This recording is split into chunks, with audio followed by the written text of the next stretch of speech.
If you don't have the money to pay for your service, nails, hair, eyebrows, lashes, wax, don't go.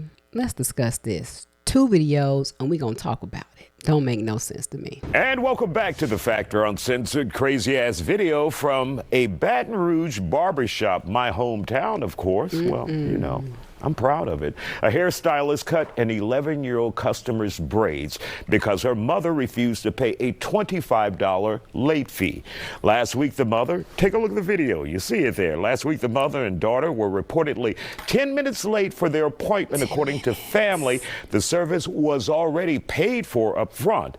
The stylist told the girl's mother to pay the late fee. The mother refused, saying the policy states there is a grace period. Then things went way left. The mother and hairstylist got into a tug of war over the little girl's braids. The mother's hand was cut when she tried to shield her child's new braid. The barbershop says the stylist involved has been fired. Joining us to talk about it, beauticians Kim H. and Kathy Pulliam. Glad to have you both here on The Factor. Kathy, your thoughts about that? That's just a whole level of cuckoo unprofessional. Right. That takes it to a whole nother level. Yeah. Now, if someone is late at your shop or at your business, I mean, what's the protocol and is there a fee in place? Because now what we're starting to see, and you know, obviously business is business, we're seeing a lot of different fees when it comes to getting your hair done or your hair cut. So is there a fee if you're late or you miss an appointment, and is this the way to handle it? Well, normally people have on their booking site or whatever the information is that they state that they have a fee. If you don't state that you have a fee, then you may run into a problem with someone showing up and you're charging them a fee. What I would do is, of course, if they were late the first time, then I would say, well, you know, next time we have, if I haven't already told them, there's a fee of XYZ 1, 2, 3. All right, Kim, your thoughts about this, seeing this whole thing from my hometown? This is a bunch of foolishness. This is a bunch of foolishness. This whole thing was a bunch of foolishness. So I understand that you have protocols and things in place. Sometimes things go awry. Sometimes your burger isn't well done, or sometimes it's overdone. Do you have a whole fight about it, and do you take the burger and throw it? I didn't get any of how is it that someone that is in hair care, right, cutting a child's braid. I thought it was assault. So you are pulling on the child. You're about $25. I don't understand the whole. Okay, so for $25, you're willing to go to jail for assault on a child, right? And getting into it and losing your job. Anger, emotions. So if you have had this exchange with that parent before, that they're late, it's a continuous problem, just tell her no. I don't have space for you. And or do you guys run into any issues like that when people are habitually late? Yes. Yes. Okay. Sorry. So, and that's why the policy is in place for most individuals in your industry. But really, you can't make someone pay it. You know, and especially if you don't get it up front. So you've already done the service. That's right. Right? Yeah. So now she's done the service already, and now she's saying, well, you have to pay the late fee on top of what you've paid. And the lady says, I'm not going to do it. So what are you going to do about that? You should have collected that up front. Right, right, exactly. And for those who run into a situation like this, I mean, what would you recommend for them to do, a customer, if they get to someone who's providing a service and they just go off like this? Call the police. Yeah, because she got her hand cut. Yeah, So- she got her hand cut. This is assault. Assault. That's assault. You cannot, I don't care whether you think you own, once it's in my head or once it's in the client's head, it's their property. But you cannot jerk on me, you cannot hit me, you cannot, that's assault. And so what I recommend for a client to do is, one, she should have protected her child.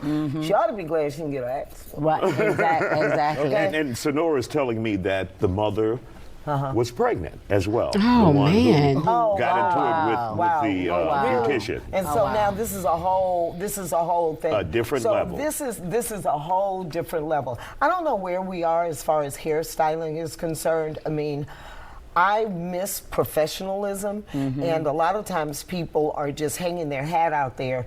A lot of people aren't licensed, you know, and I'm not saying that everybody has to be. I think it's better if you are, but the type of shop, and where is the shop owner's responsibility? You know, that person was fired. How you can attack a client is just beyond me, and I think that we really need to get back to stylists. We really need to get back to having some type of protocol. Yes. And what you're willing to do, and not just charge. Well, if they do this, I'm gonna charge them. If they do that, I'm gonna charge them. Yeah, have those policies in place in the beginning. And have a conversation about it. Communication solves a lot of problems. All right, Kim, Kathy, thank you for joining me on The Factor. Okay, now that situation, y'all, was crazy. Now, I get what they're saying completely.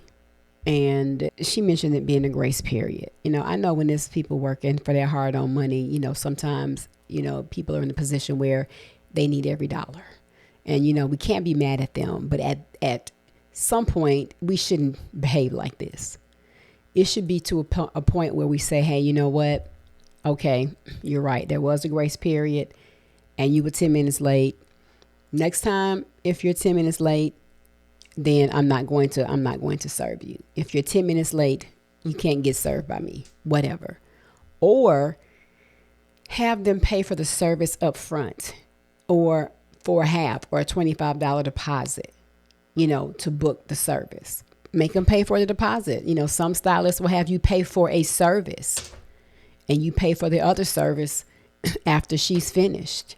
Some stylists will have you pay for a deposit. Some stylists will hold a certain amount on your card for whatever the service is. I mean, but there's got to be a better way. And there's sometimes, well, you know, you just have to charge it to the game and know it is not worth your livelihood, going to jail, losing your license, you know, being fired. So let's go to this next one. This next situation really blew up on Instagram and on social media. But it's kind of similar, but I want to know what y'all think. Short, not long. Tonight, 18-year-old Jayla Cunningham is charged with second-degree assault. I talked to her exclusively moments ago. She says that she did not know that her client was 15 years old. Meanwhile, I also spoke to the 15-year-old's mother, and she says that her daughter is traumatized over what happened. This video has been viewed millions of times, and she says that her daughter is viral and did not want to be. Let's explain what happened. In the video that has more than 54 million views, you can see 18-year-old Jayla Cunningham dragging her 15-year-old client by the hooded sweatshirt, saying, "Sit right here until somebody says it. I'm not you just try to right? You lucky I ain't you."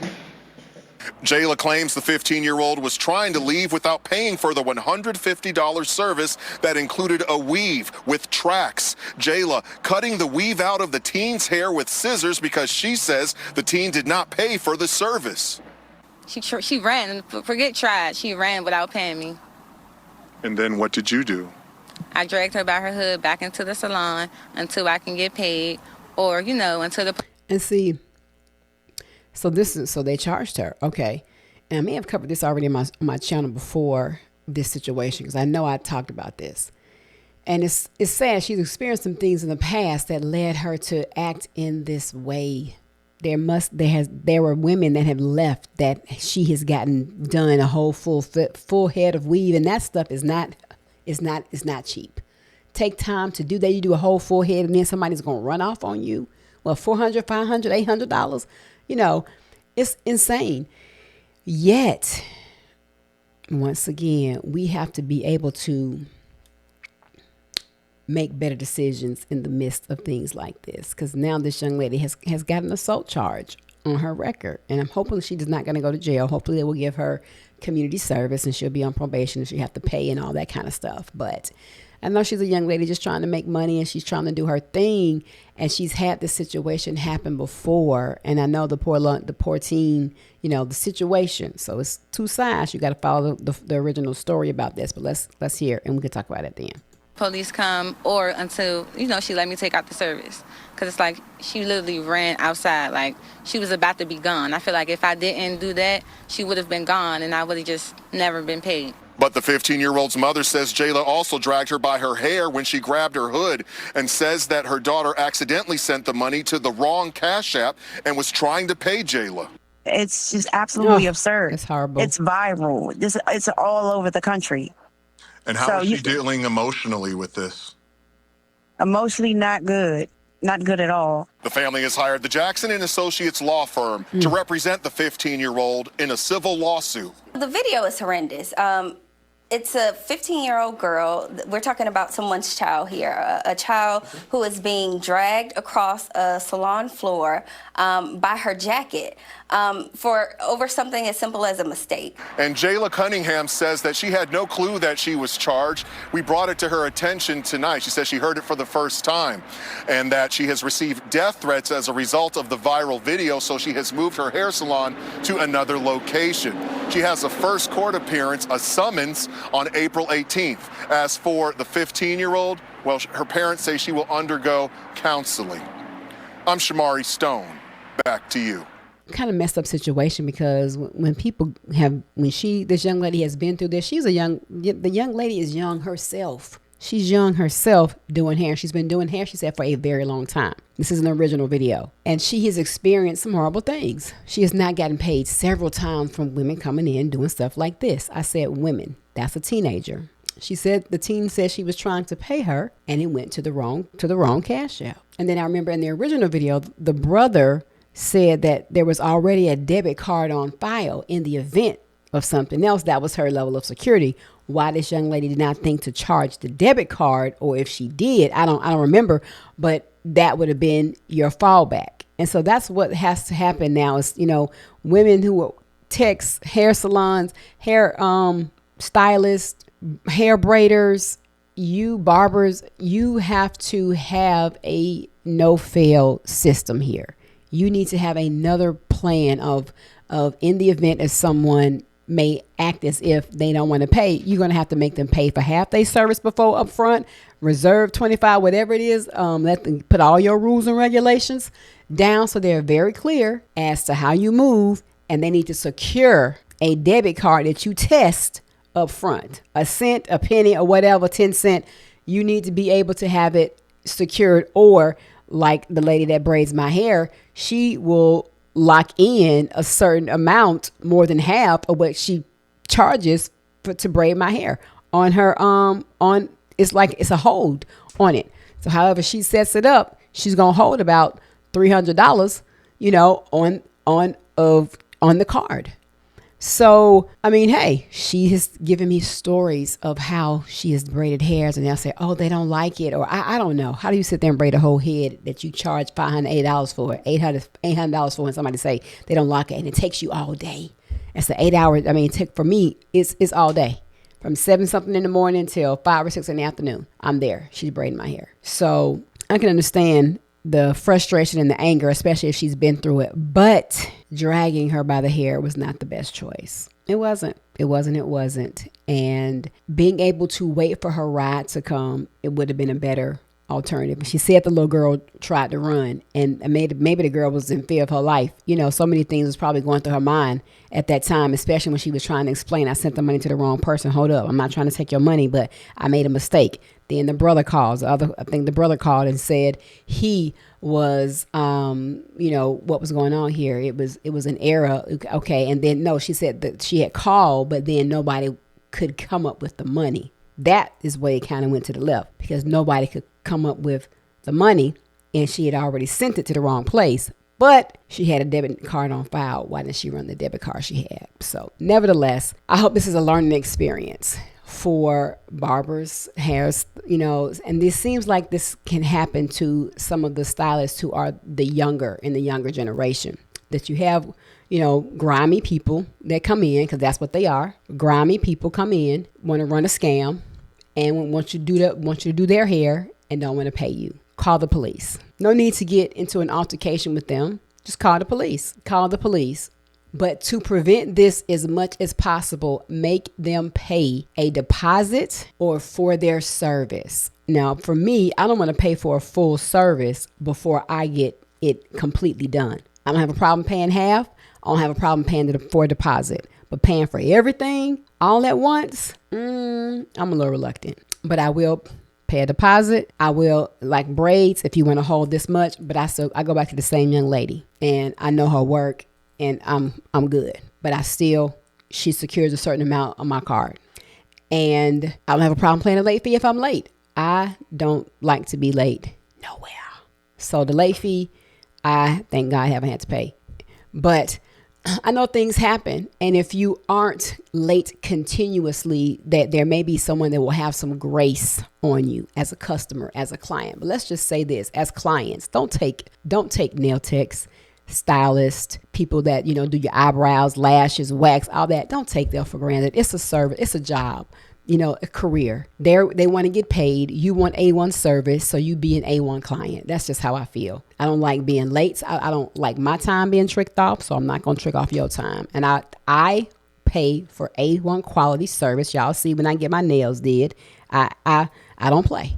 I tip, and I expect A1 service. So I'm going to be an A1 client, an A1 customer. In the end, and if I'm running late or if something has happened that's caused me to be late, I'm calling the salon. I'm sending you a text message, or I'm calling and letting you know that it's an accident or whatever. But I try to give myself enough time. I give myself enough time to get to my appointment on time.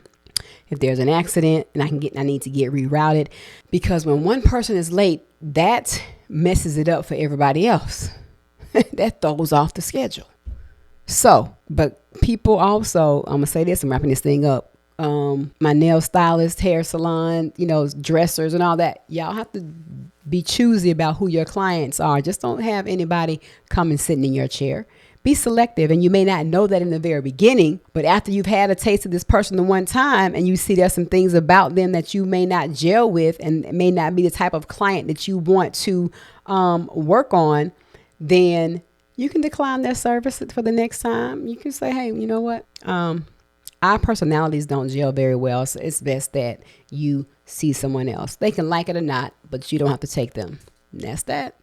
Okay, great people. What do y'all think about this situation? Have you ever been in a situation where you've had a situation with your nail stylist, nail tech, or hair salon, or whatever?